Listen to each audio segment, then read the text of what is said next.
Live from downtown Detroit, Local 4 News at noon starts now. We start the news at noon with a student under investigation for bringing a gun to school, and it was reported by a fellow classmate.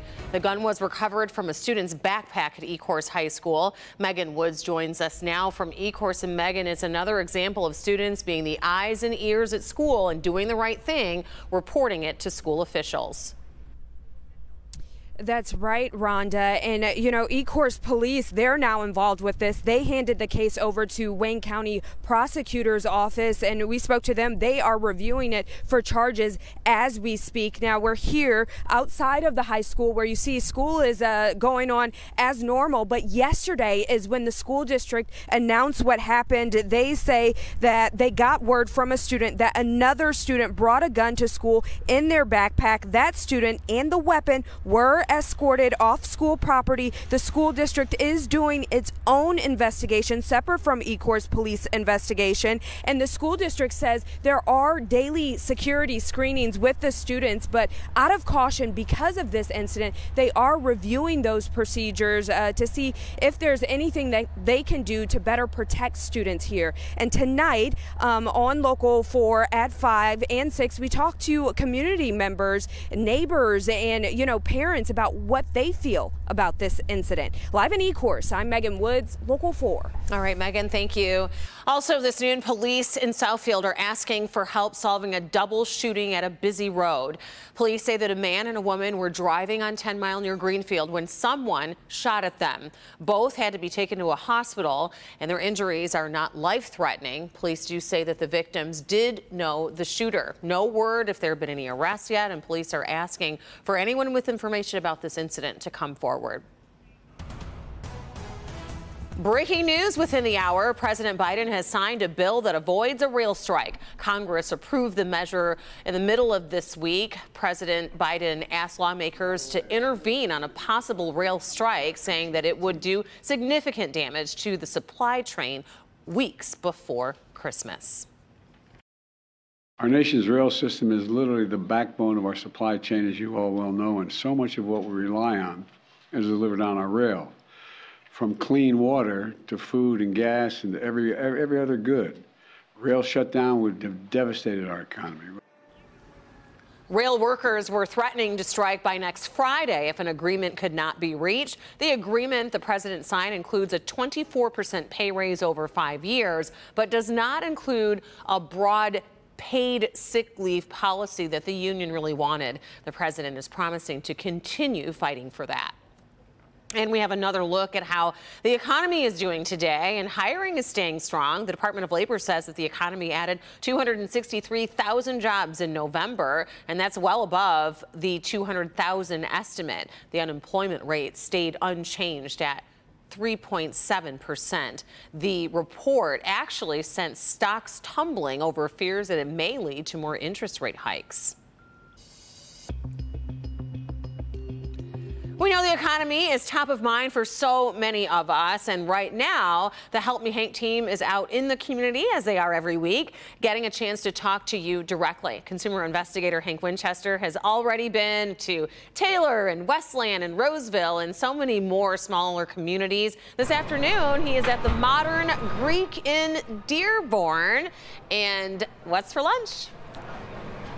Hey Rhonda, how you doing? We started out with a little lemon rice soup. Don't worry, more's coming, right? We're here in the heart of downtown Dearborn, as you mentioned. A little bit of a tight squeeze today, so I don't want to get in anybody's way. So let me show you the video from earlier today, talking with people about the issues that you mentioned, the economy. I mean, listen, people are happy to see where the gas prices are right now. That is the good news. But people looking to book holiday travel, get away for Christmas, Hanukkah, maybe the New Year, they're keeping a close eye on the price of an airline ticket, which we know those have been soaring.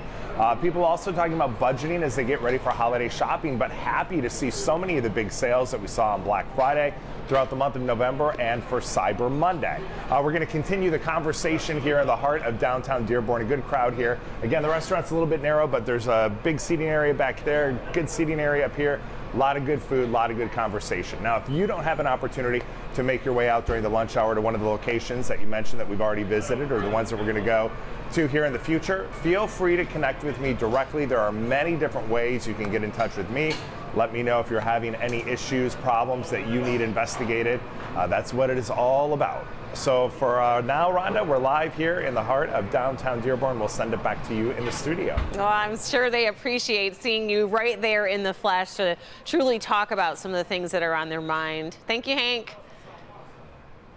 And it's nice to be inside. 44 degrees, though, not too bad, just not that much sunshine out there. Let's take a look at the sky. I was going to say the sky, but this appears to be some video that we've been watching with what was happening way up in the sky. We're talking about a meteor spotted in somebody's ring cam. A big thanks to Local 4 viewer Janice, who captured this fireball as it flew over her house in Royal Oak last night. Just happened to be rolling at the right time. We also have viewer video from Berkeley. The American Meteor Society says, yeah, meteor sightings go as far south as South Carolina and as far north as Picketing. And there were 693 sightings between 7 and 8 p.m. last night. You can share your videos if you have them. Check out your ring cam right there on the homepage of clickondetroit.com. You can find more as well. Meanwhile, forewarned meteorologist Paul Gross and I were sleeping right through it last night. Yes, but these are fascinating, you know, and there are a bunch of terms thrown around. Now, a meteor is just that little thin, that basic little thin, quick streak across the sky. But when you have something real bright like what we saw last night, that's called a fireball. And then if you see one of those fireballs and it's like breaking up, it almost like explodes and it kind of breaks up, that's called a bolide. And then the term meteorite is when one of those things actually hits the ground and you actually get pieces of it that hit the earth. That's called a meteorite. So now you know the difference between all of those terms.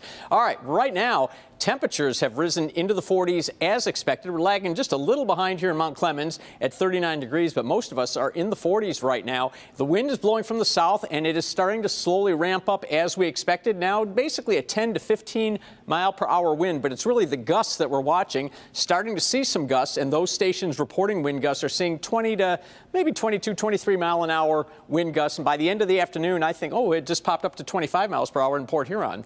By the end of the afternoon, we're looking at 25 to 30 mile an hour gusts, and those temperatures continuing to rise, mid-40s, maybe upper 40s in some spots. We have a few peaks of sun right now, but we're going to cloud up again. So we're going to come back and talk about the big changes coming later tonight and those stronger wind gusts. But first, I want to remind you about the 411 weather app. It is free. And better yet, it is the nation's best weather app. It has everything you need on it. Just go to the App Store, search under WDIV. You won't pay a dime for the nation's best weather app, Rhonda. I use it all the time. Thank you, Paul. Still to come, after days of worry, the family of Paul Whelan say that they have finally heard from him as the Novi van remains locked up in a Russian prison. We'll let you know what the family told us about how he's doing. Also ahead, what caused this truck to get stuck between two sections of a toll bridge? Would you look at this, leaving this entire truck dangling right over a river? We'll have more on that next. It was 6 years ago she went missing. We don't want her to be out there like somebody's garbage or something. She deserves a resting place. Now the security guard at Danielle Stislicki's work is charged in her murder. A look back at the Farmington Hills case